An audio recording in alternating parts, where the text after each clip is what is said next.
Pemirsa rancangan peraturan daerah Ranperda Indik Pungutan bagi wisatawan asing pindah ke Pikayunan Sane Pecik. Di sejroning pangupaya mangde samian krama sida polih wesana saking pungutan inucap keabtiang pikolehan nyane sida kelimbakang majeng desa adat sejebak Bali.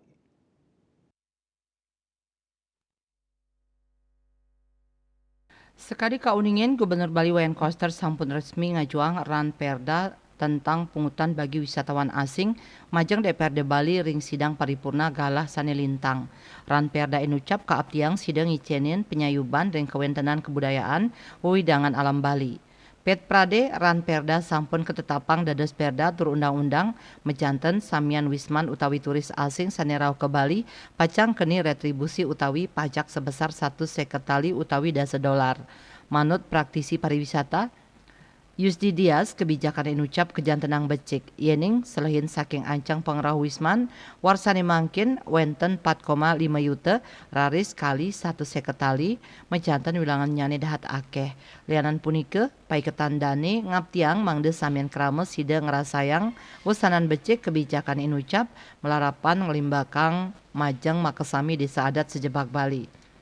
Tetujuan nyane ngicenin rasa adil majeng samian desa adat ring Bali, napi malih samian desa adat ring Bali sampun ngewantu pangupaya penglestarian budaya. Ini satu ide yang baik juga, 150.000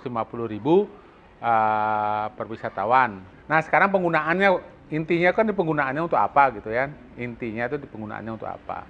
Kalau saya rasa, menurut saya agar semua masyarakat atau semua kemudian masyarakat di Bali merasakan secara adil ya, kue atau kalau kue tempat yang strategis ya, kalau atau remah-remahnya pariwisata sebaiknya dibagi rata itu. Ada berapa desa adat? 1.400-an lah ya, 1.500 lah taruh. 1.480 sekian gitu ya, desa adat. Sekitar 450 juta per tahun per desa adat. Kan semua.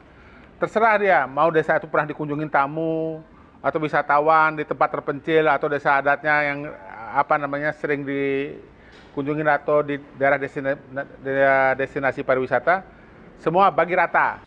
Dalam hal ini ring pemargi puniki pemerintah wiadin DPRD sida ngarianin legalitas intik teknis penyaluran dana retribusi utawi pungutan inucap majeng suang-suang desa adat. Melarapan pikolihan inucap mejanten desa adat nenten malih muatang laksanayang pungutan tiosan majeng pendatang. Andika Bali TV.